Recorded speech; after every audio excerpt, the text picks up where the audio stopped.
Dajjal sudah keluar di tengah-tengah kalian. Maka teriakan ini membuat pasukan muslimin, mereka tahu benar pada saat itu hadis Nabi SAW yang berbunyi, diriwayatkan Imam Bukhari Muslim, kalau kalian dengarkan Dajjal keluar di satu lokasi, maka selamatkanlah diri kalian walaupun ke gunung-gunung, gitu kan. Janganlah seseorang dari kalian berkata imannya kuat lalu dia sengaja menemui Dajjal, akhirnya dia menjadi pengikutnya. Jadi para mujahidin tahu masalah itu. Mereka bukan tidak berani, tapi mereka mengikuti sabda Nabi SAW. Maka mereka pun akhirnya pada pulang masing-masing. Kata Nabi SAW, mereka pun bubar ke wilayah masing-masing.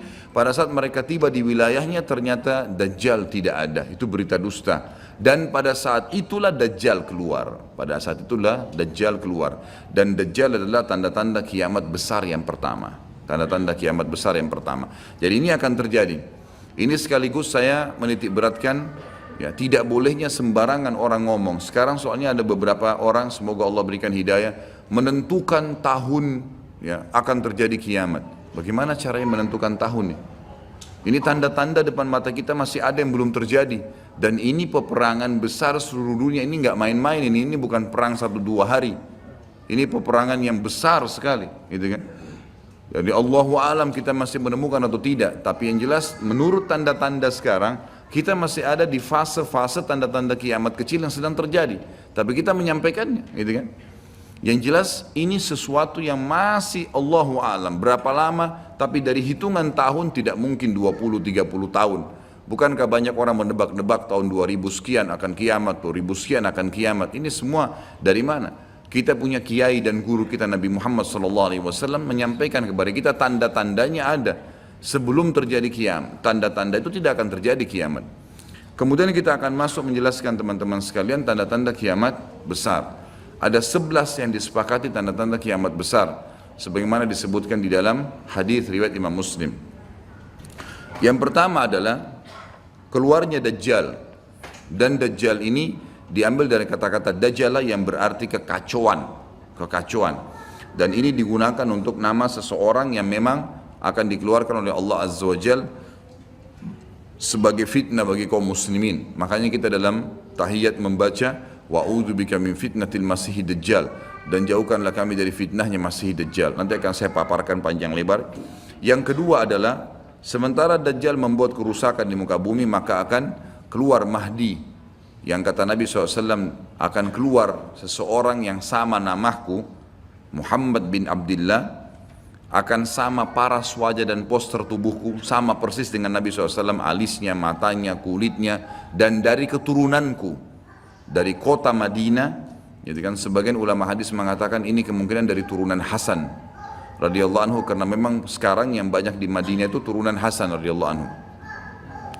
Maka dia akan keluar dan Allah mengubahnya dalam sehari semalam. Kemudian dia keluar dari Madinah ke Mekah lalu dibayat dengan 300 orang, lalu kemudian mereka membentuk pasukan untuk mengejar Dajjal. Kemudian yang ketiga, pada saat itu nanti akan saya jelaskan panjang lebar, ini garis umumnya dulu.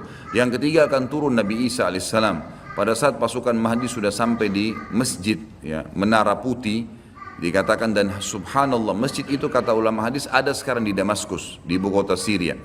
Ada masjid yang disebutkan Menara Putih, dan Nabi SAW sebutkan dengan nama Menara Putih. Nanti mereka akan singgah sholat asar situ, lalu Isa alaihissalam turun. Kemudian setelah itu, setelah Isa alaihissalam, ya, datang turun kemudian memerangi Dajjal, datang tanda-tanda hari kiamat. Yang keempat adalah Ya'juj wa Ma'juj, dua suku yang dari anak Adam diciptakan oleh Allah Subhanahu wa taala, tapi mereka berbeda dengan kita. Mereka sangat beringas, memakan semuanya, kala jengking, ular, hewan-hewan, jumlahnya banyak. Bahkan seseorang di antara mereka tahu kalau akan mati kalau seandainya sudah memiliki 1000 orang anak. Dan mereka akan membuat kerusakan, membunuh semua yang ditemui. Kafir, beriman, tidak ada urusan. Selain mereka akan dibunuh. Ini ada ciri-cirinya. Ya, ada ciri-ciri yang akan saya sebutkan nanti. Ringkas cerita, mereka akan buat kerusakan dan Allahu a'lam berapa lama di situ. Isa alaihissalam dan kaum mukminin akan sembunyi di gunung-gunung, dan mereka akan mati bukan dengan peperangan dengan kaum mukminin, tapi dengan doa Isa alaihissalam yang berdoa lalu Allah matikan mereka dengan satu kali mati. Maka semua miliaran orang yang ini mati tiba-tiba. Kemudian Isa alaihissalam pun berdoa kepada Allah agar dihilangkan jenazah mereka, karena seluruh bumi ini dipenuhi dengan jenazah mereka. Sampai disebutkan dalam hadis mereka akan turun di sebuah sungai, Tibriyah di wilayah Syam, mereka minum sungai tersebut, orang terakhir mereka datang sudah nggak temukan lagi ada airnya, saking banyaknya jumlahnya. Dan saya pernah tanyakan ke dosen saya sendiri waktu tingkat 3 kuliah bicara masalah Ya'juj Ma'juj ini, saya bilang, Syekh, apakah ada orang dari kita yang ikut dengan pasukan mereka? Maka syekhnya mengatakan sama sekali tidak ada. Karena kita beranjak daripada hadis Nabi SAW, seseorang yang antara mereka tahu dia akan mati kalau sudah punya 1000 orang anak. Dan mereka akan membunuh semua selain mereka. Jadi ada ciri khasnya sendiri. Kemudian setelah mereka mati pun, Isa AS berdoa, lalu Allah SWT datangkan burung-burung yang besar dari arah barat, yang mencengkram mereka satu-satu, lalu dibuang ke lautan ke arah timur. Kemudian Allah turunkan hujan yang membersihkan kotoran-kotoran mereka. Jadi sudah ada tanda-tanda kiamat pertama Dajjal, nanti akan saya ceritakan ceritanya. Kemudian ada Mahdi keluar dari Madinah, kemudian turunnya Isa alaihissalam, kemudian Ya'juj Ma'juj. Setelah berjalannya waktu, maka akan terjadi orang-orang kufur kembali kepada risalah langit. Setelah pada saat itu Isa alaihissalam sudah meninggal dunia, sudah mulai sebenarnya tentram, orang sudah mengenal Allah, tapi dengan berjalannya waktu manusia mulai lalai, mulai lagi kembali menyembah berhala, mereka lagi berbuat zina, mereka melakukan kekacauan. Maka keluar tanda-tanda kiamat besar yang kelima, yaitu keluarnya dabbah atau hewan melata.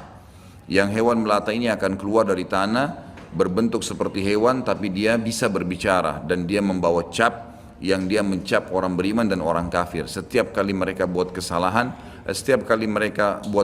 ya diingatkan oleh dabbah ini, kalau kamu sedang lalai dari jalan Allah, kembalilah. Dan itu tadi yang ayat yang kita bacakan surah An-Naml ayat 82. Kemudian setelah itu datang tanda-tanda kiamat yang keenam.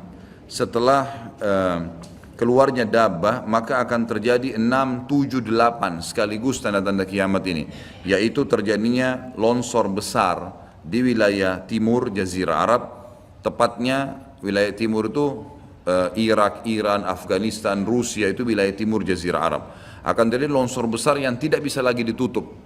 Dan terjadi juga longsor besar, tanda-tanda kiamat yang ketujuh, itu adalah di Jazirah Arab dan juga terjadi di wilayah baratnya Jazirah Arab, yaitu wilayah Afrika. Dan ini juga akan longsor besar, gitu kan.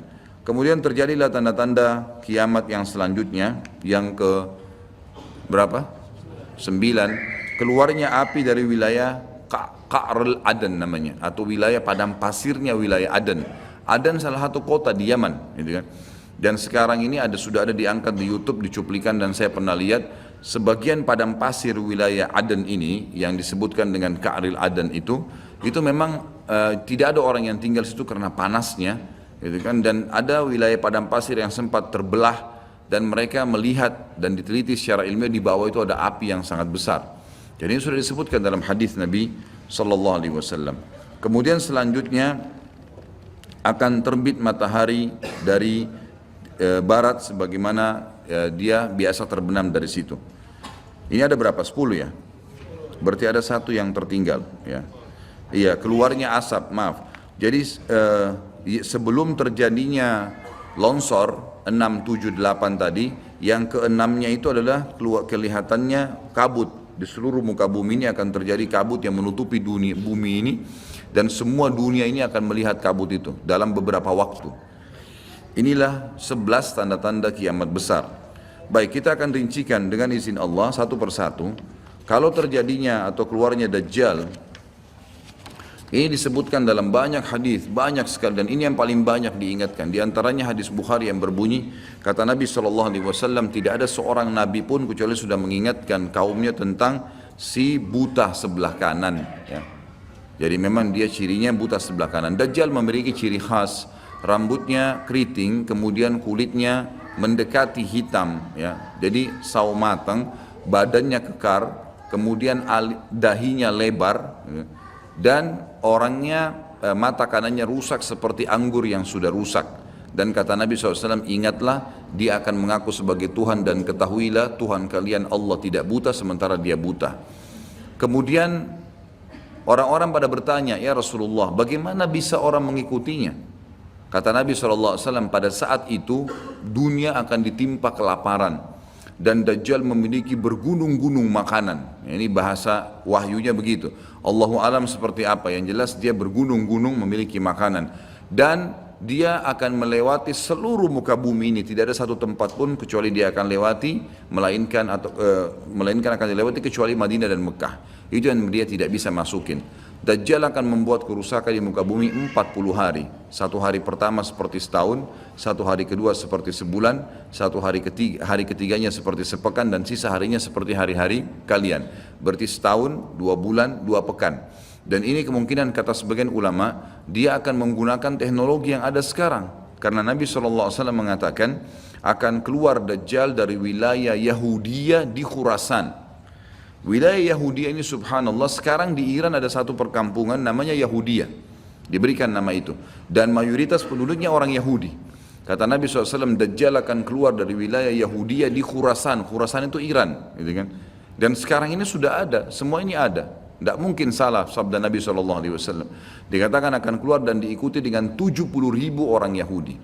Dan sebagian ulama hadis mengatakan pada saat itu teknologi sangat canggih seperti sekarang, lebih canggih lagi, gitu kan? Sehingga Dajjal mengelilingi muka bumi ini dengan 1 tahun 2 bulan 2 pekan itu sudah kelilingi seluruh dunia. Dan setiap kali kata Nabi SAW dia memasuki sebuah wilayah dan orang-orang beriman padanya, maka wilayah itu akan subur, turun hujan dari langit, perekonomian mereka, ya, perkebunan, peternakan semua akan subur. Dan setiap wilayah yang ditinggalkan oleh Dajjal tidak mau beriman, maka akan susah, hujan tidak turun dari langit, hasil mereka mengurang dan seterusnya. Jadi memang ini sabda Nabi SAW disuruh kita menghindar, bukan melawannya. Dajjal akan terus membuat kerusakan di muka bumi dan banyak sekali pengikut-pengikutnya. Kata sebagian ulama hadis, beritanya akan merambak sangat cepat dan banyak pengikutnya karena menggunakan media. Kemungkinan menggunakan media kayak kita sekarang merambat luar biasa, mudah ditangkap informasinya. Dajjal akan dikenal oleh orang-orang, Jadi orang-orang akan banyak yang tidak beriman sama Allah, yang munafik, semuanya ikut. Termasuk ada yang mengaku Islam tapi munafikin menjadi pengikutnya Dajjal. Ya. Kemudian Dajjal akan keliling terus di muka bumi sampai dia tiba di Madinah. Yang diceritakan kota Madinah. Dan dia tidak bisa memasuki kota Madinah karena di setiap pintu gerbangnya ada malaikat yang menghunuskan pedang. Ada 2 malaikat yang menghunuskan pedang dan menghadangnya. Maka Dajjal pun tidak bisa masuk. Allahu alam bagaimana ini terjadi, tapi ini sabda Nabi SAW. Lalu Dajjal pun mencari gunung tertinggi yang ada di sekitar perbatasan Madinah. Sebagian ulama yang pernah saya tangkap bahasa mereka mengatakan batas Madinah yang paling mudah dijangkau dan masuk adalah Wadi Aqiq. Wadi Aqiq sebuah lembah yang kebetulan dulu berada di depan kampus kami. Jadi di situ dianggap kalau sudah keluar dari situ berarti sudah keluar dari wilayah haram itu sendiri. Allahu alam, ini ijtihad tentunya. Tapi yang jelas Dajjal akan naik ke atas sebuah gunung, kemudian dia berkata kepada para pengikutnya, apakah kalian melihat istana putih itu? Maka mereka semua melihat ke arah Masjid Nabawi. Lalu mereka mengatakan iya. Kata Dajjal, itulah istananya Muhammad yang aku tidak bisa jangkau. Dan subhanallah sekarang Masjid Nabawi warnanya seperti istana putih, gitu kan? Tanpa disadari menggunakan marmer putih besar. Begitu juga dengan perluasannya nanti. Memang kalau dari kejauhan seperti istana yang sangat mewah, gitu kan?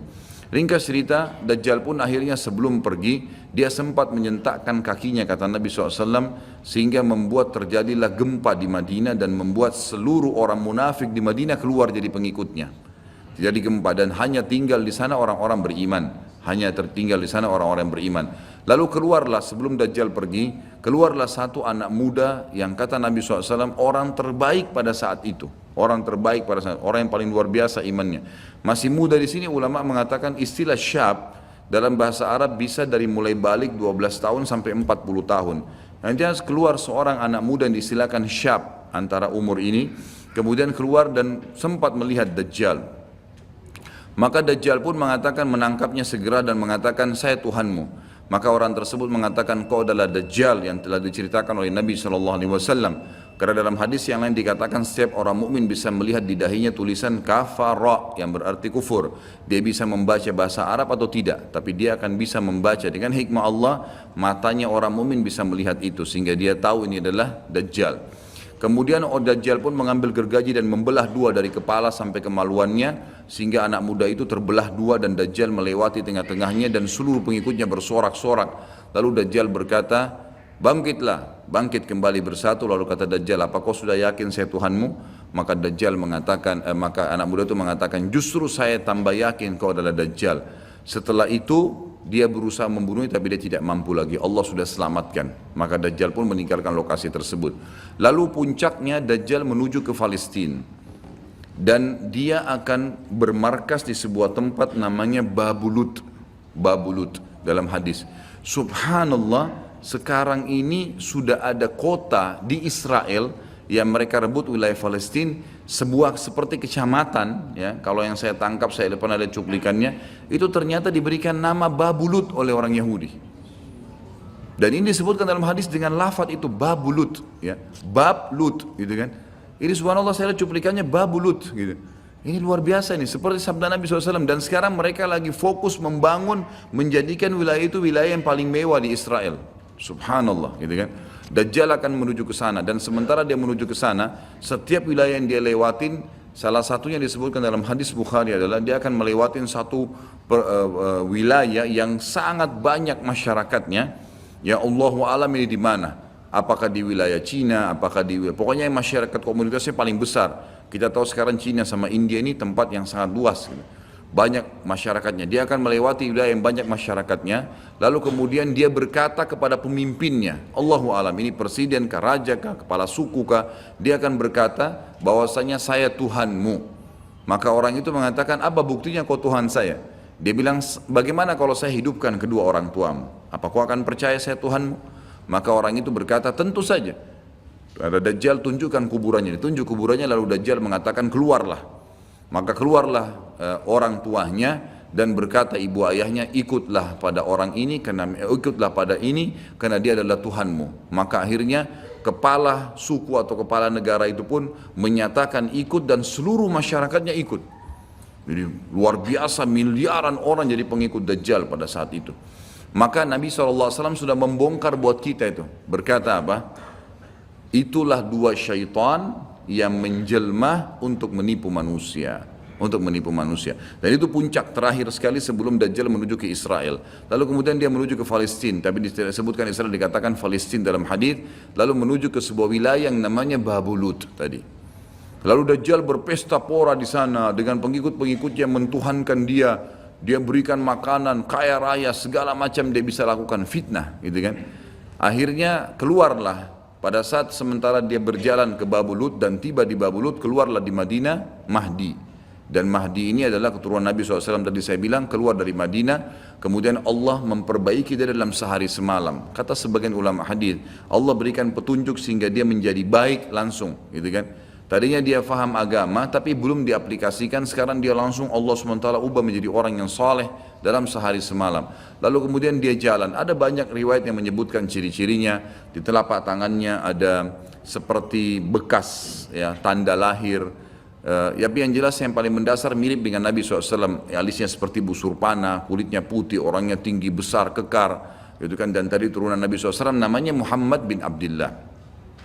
Maka dia pun akhirnya didatangi oleh orang-orang yang pada saat itu sudah tahu tentang keluarnya Dajjal, sudah informasi menyebar. Maka mereka juga sudah tahu ada orang yang akan membentuk pasukan dari Madinah namanya Muhammad bin Abdullah. Lalu mereka carilah keturunan Nabi SAW itu, lalu ditemukan. Lalu mereka mengatakan, engkau lah yang telah ditunjuk oleh Nabi SAW. Maka keluarlah memimpin kami untuk memerangi Dajjal. Dia pun awalnya menolak sampai dia pergi ke Mekah, kata Nabi SAW, lalu diikuti oleh 300 orang masyarakat membaiatnya. Lalu terbentuklah pasukan muslimin yang tidak tahu Allahu alam berapa jumlahnya pada saat itu.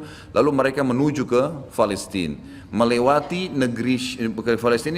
negeri Syria, dan akhirnya mampir di Masjid Darul Bayda tadi, menara putih yang tujuannya untuk mengerjakan sholat asar. Dan pada saat itu terjadilah tanda-tanda kiamat besar ketiga, Isa alaihissalam akan turun. Kata Nabi SAW, Isa alaihissalam akan turun, rambutnya basah, meneteskan air, dan memegang dua sayapnya malaikat. Sebagian ulama hadis mengatakan pada saat itu kaum mukminin akan melihat malaikat yang membawa Isa alaihissalam. Kemudian dia turun dan dia masuk. Kemudian kata Nabi SAW, Mahdi adalah satu-satunya orang, ya, salah satu orang yang Nabi sholat jadi makmum di belakangnya. Karena waktu turun Nabi Isa, orang sudah tahu semua ini akan turun, lagi berkumpul gini mau sholat, pas mau iqamah sholat Isa alaihissalam turun. Dan orang-orang sudah mengatakan Isa sudah datang. Jadi informasi pasti, bukan lagi yang diragukan. Bukan masih nebak ini Isa atau bukan, mereka sudah tahu. Turunnya kelihatan dan mereka masuklah. Lalu kemudian Mahdi mengatakan silakan memimpin, hai Nabiullah. Kata Nabi Allah, imam dari diri kalian, dari kalian sendiri, dari kaum muslimin. Maka akhirnya dia pun menjadi imam. Kemudian terbentuklah pasukan tersebut, tiba di Babulut. Saya tutup dengan kisah Babulut ini. Pada saat tiba di Babulut, ya, tiba di Palestina, maka Dajjal tidak tahu yang datang ini siapa. Disebarkan berita oleh pengikutnya mengatakan, hai Dajjal, sudah datang pasukan yang ingin memerangi kita. Lalu Dajjal mengatakan, siapa yang berani mengalahkan saya? Siapa yang bisa? Bukakan pintu gerbang, kita tantang. Dia nggak tahu kalau Isa alaihissalam yang datang. Kemudian pada saat dibukakan, Dajjal dengan sombongnya, dia tahu dia tidak mati. Gitu kan, punya kekuatan super yang luar biasa. Begitu dibuka pintu gerbang, dia sengaja nunggu di pintu gerbang untuk menunjukkan, mendemonstrasikan kemampuannya di depan para pengikutnya. Ternyata waktu dibuka pintu gerbang, Isa alaihissalam di depan pasukan muslimin. Dan akhirnya begitu melihat Isa, dia coba melarikan diri dan badannya meleleh seperti melelehnya lilin, gitu kan. Jalan terus meleleh sampai akhirnya Isa alaihissalam mengejarnya sambil mengatakan, wahai musuh Allah, sudah saatnya kau mati. Diletakkan di tanah, ditekan oleh Isa alaihissalam, lalu kemudian ditombak di antara dua matanya dengan tombak emas, yang akhirnya membuat Dajjal mati. Pada saat itu pun Yahudi mengetahui masalah itu, sehingga mereka menyebar. Ya, mereka menyebar dan Isa alaihissalam sudah tahu instruksi dari Allah untuk membunuh semua pengikut Dajjal.